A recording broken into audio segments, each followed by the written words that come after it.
Nel 2204, your pageant vlogger host. Subscribe. Magandang araw Pilipinas and good day pageant lovers.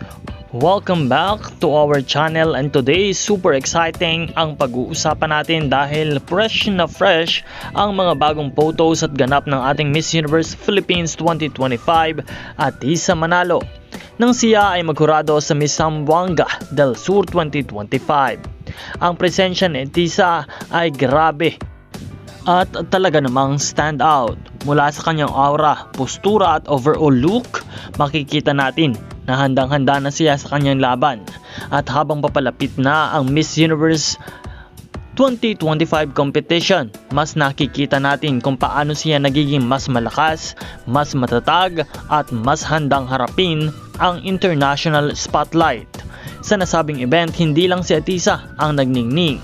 Sanibuwersa rin ang iba't ibang reyna ng Pilipinas, mga beauty queens na dati na rin nagbigay ng karangalan sa ating bansa. Isa itong makasaysayang gabi kung saan sama-sama ang mga reyna upang ipakita ang tunay na diwa ng pagkakaisa at suporta sa pageant community. Ang ganda lang makita na hindi lamang siya nakatutok sa kanyang sariling laban, kundi nandyan din siya para magbigay ng suporta at inspirasyon sa mga aspiring queens. Kitang-kita na confident, elegant at full of determination si Atisa, qualities na siguradong dadalhin niya sa Miss Universe stage. Mga ka-pageant, what do you think sa look at aura ngayon ni Atisa Manalo?